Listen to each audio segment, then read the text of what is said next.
Diyos na maasa, kami iyong kaawaan, kalingain at damayan.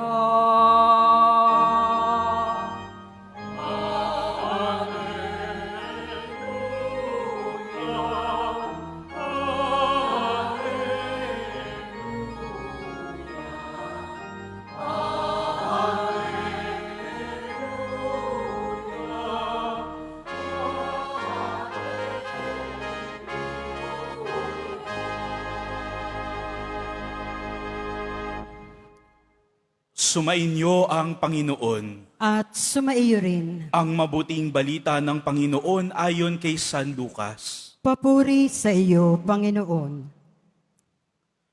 Noong panahong iyon, samantalang dumaragsa ang libo-libong tao, ano pat nagkakatapakan na sila, nagsalita muna si Jesus sa kanyang mga alagad, "Mag-ingat kayo sa lebadura ng mga Pariseyo, ito'y ang pagpapaimbabaw, walang natatago na di malalantad, at walang nalilihim na hindi mabubunyag.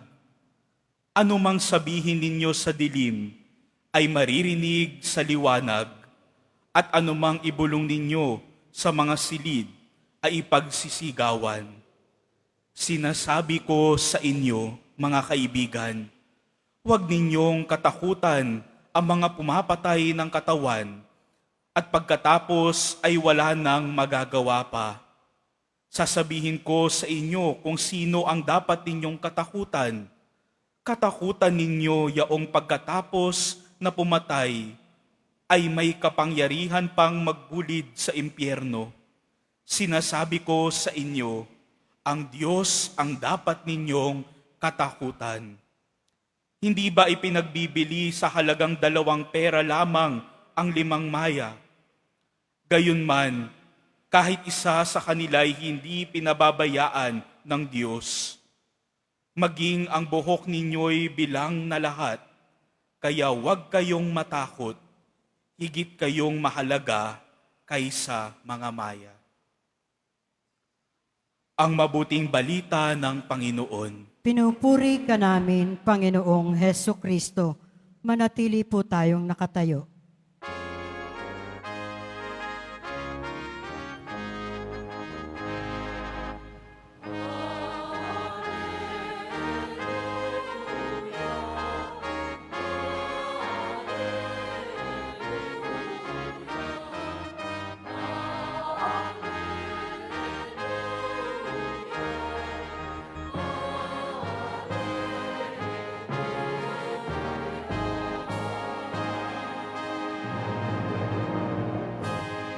Magsiupo na po ang lahat. Magandang tanghali po sa inyong lahat at maligayang pagdating sa Basilica Minor at Pambansang Dambana ni Jesus Nazareno. Araw ng Biyernes, araw ng debosyon, araw ng mga deboto, at higit sa lahat, araw ng ating pinakamamahal. Kaya't bigyan natin ng papuri, parangal at pasasalamat ang ating Nuestro Padre Jesus Nazareno. Viva poong Jesus Nazareno! Viva poong Jesus Nazareno! Viva poong Jesus Nazareno! Na-miss ko rin po yung sigaw. Kaya ako'y natutuwa po na makabalik dito at magpasalamat muli sa Kanya. At nag-uumapaw po ang aking puso sapagkat sa pagbalik ko sa Kanya, sa Kanyang tahanan dito sa Quiapo, ay kasakasama ko rin po ang malapit sa aking puso ngayon sa aking pagpapastol. Kasama ko po ngayon dito ang mga kaparian po, ang mga magigiting, matitipuno. Hindi ko na alam kung magandang lalaki, kayo na po ang bahala, pero natitiyak ko po, tinatawag sila maging bayani at banal, ang mga kaparian po ng Diocese ng Balanga sa Bataan. Kaya pasalubungan po natin sila ng masigabong palakpakan. Pwede pong tumayo mga fathers at harap po kayo sa mga deboto Palakpakan po natin sila. Sabihin niyo po sa mga fathers, God bless you. Tayo ay narito muli, Biyernes, sapagkat walang makapipigil sa atin magpasalamat at magpuri sa Kanya. At tayo naririto sapagkat alam natin wala tayong ibang maaaring pagbalingan ng lubos kung hindi siya. Kanina, papunta rito ay habang ako'y na-excite pagpunta rito, nadaan dito ako sa may abenida at alam natin, no? Sino ho dito yung dumating ng naka-jeep, taas nga ang kamay, nag-jeep papuntang Quiapo. Ayan, yung mga nag-bus papuntang Quiapo. Di ba minsan papunta rito, kaya kanina narinig ko may sumisigaw, iba sa atin, pag bibiyahing papuntang Quiapo, may sumisigaw na yung barker, no? Quiapo, Quiapo, Quiapo. Tapos may nakalagay na ron, karatula, sa harapan ng jeep o ng bus. Tapos sa gilid ng jeep, may nakalagay na, Quiapo, Divisoria, Quiapo, no? Pasay.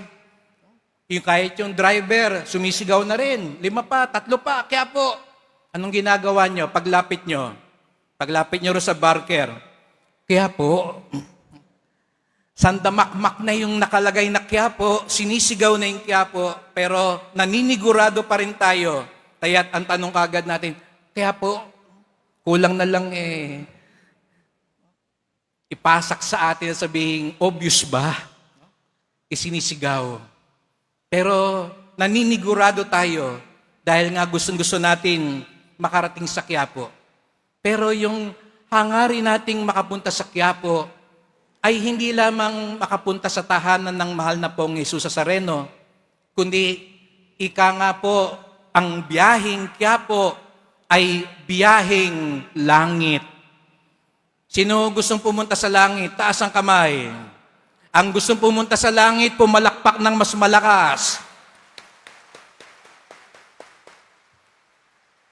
Sabihin mo sa katabi mo, mauna ka na.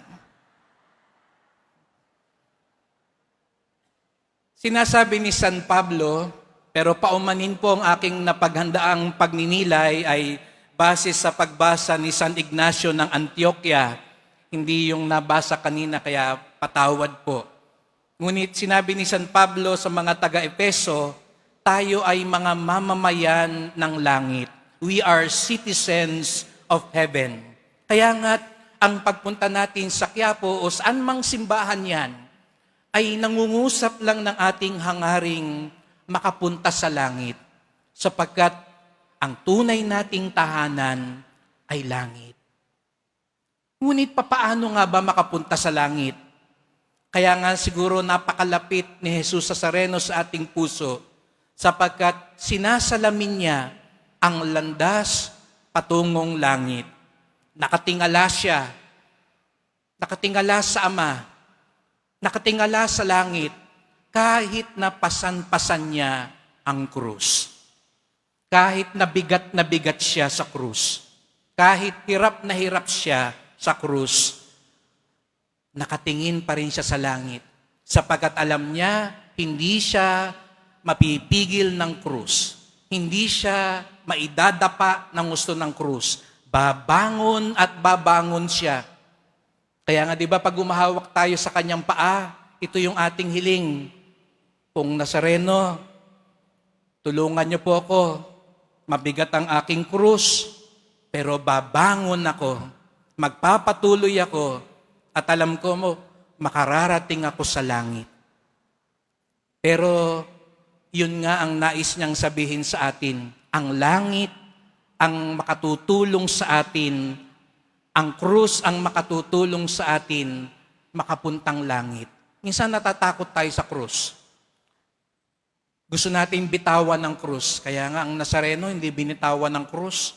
Gusto niya sabihin sa atin, huwag tayong matakot, huwag tayong bumitaw, sapagkat ang krus pang iyan ang tutulong sa atin papuntang langit. Sabi nga ni Santa Rosa de Lima, ang krus ang hagdanan natin sa langit. Bakit? Ano bang ginagawa ng krus? Sabi nga sa Ebanghelyo kay San Ignacio ng Antioquia, maliban mamatay, ibaon ang trigo, hindi siya bubunga, hindi siya mabubuhay. Yun daw ang ibig sabihin ng krus. Tinatawag tayo, hindi lang para mahirapan, hindi lang para masaktan, hindi po yun ang pakay ng krus.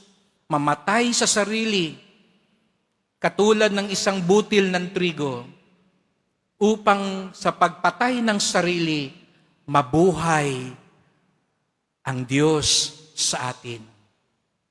Kaya nga, kapag nakikita natin ang krus ng mahal na pong Jesus Nazareno, ito rin yung idasal natin. Ano ba yung kailangang mamatay sa atin? Galit? Inggit? Pag-iiganti? Ayaw mong magpatawad? Ayaw mong magbahagi, magbigay? Ano yung kailangang mamatay sa atin? Katulad ng isang butil ng trigo, katulad ng isang buto, isang binhi. At yun pala, tinutulungan tayo ng krus. Matagpuan ito upang sa gayoy may bagong buhay. At sa bagong buhay na iyan, yan ang maghahatid sa atin sa langit. Sapagkat tayong lahat ay mamamayan ng langit. Yung biyaheng Quiapo natin, sa totoo lang, ay biyaheng langit. Minsan po ay dumalaw ako sa isang tahanan. At pagdalaw ko sa isang tahanan, giliw na giliw ko sa isang bata. 3 taong gulang lang. Nagiliw ako sa kanya kasi nung kinakausap ko siya, ang galing-galing niyang mag-English. Hindi pa nga halos siya pumapasok sa eskwela. Pero ang galing-galing niyang mag-English. May accent pa. No? Good morning, Father. No? What do you want, Father? So, ang galing niya mag-English. Kaya, bandang huli, bago ako umalis, ay di ko mapigilang di magtanong. Sabi ko, why are you so good in English? Who taught you? Why are you good in English? Sabi ng bata, you know, Father, we will go to the United States of America. We will transfer there. We will live there. That's why now I'm studying English. I'm learning English because I will be soon living in America. Alam niyo mga kapatid, kung inaasam daw natin maging mamamayan ng langit, ngayon pa lang mag-practice na tayo ng wika ng kalangitan. Ano ba ang wika ng kalangitan? Hindi ho English, hindi Kastila, hindi Tagalog, hindi Bisaya. Ang wika ng kalangitan ay pag-ibig, pagpapatawad, katarungan, katotohanan, lahat ng mga mabubuti. Kaya't mga kadeboto, ito po yung ating ipagdasal na habang tayo nandito sa lupa, sa krus na dinadala natin, sa pamamatnubay ng mahal na pong Jesus Nazareno, ang ating buhay ay maging wika ng kalangitan upang pagdating ng araw, pag nasa lubong natin ng mahal na pong Jesus Nazareno, tayo patuloyin niya sapagkat namuhay tayo dito sa lupa para nang sa langit. Kaya't sa pagpapatuloy ng misa, magdasal po tayo. Mahal na pong Jesus Nazareno, narito naman po kami. Ang iba po sa amin, nabibigatan na sa krus. Ang iba sa amin, naghahanap ng tunay na kahulugan at pagpapala sa buhay. Tulungan niyo po kami, pasanin ng aming krus katulad mo ng may pagtitiwala at pagmamahal. Tulungan niyo po kaming makabangon lagi upang makapagpatuloy sa aming paglalakbay patungo sa kalangitan, sa iyong kaharian at tahanan. Sapagkat nilikha kami para makapiling ka magpakailanman. Mahal na pong Jesus Nazareno, kaawaan niyo po kami, basbasan niyo po kami, Amen. Amen.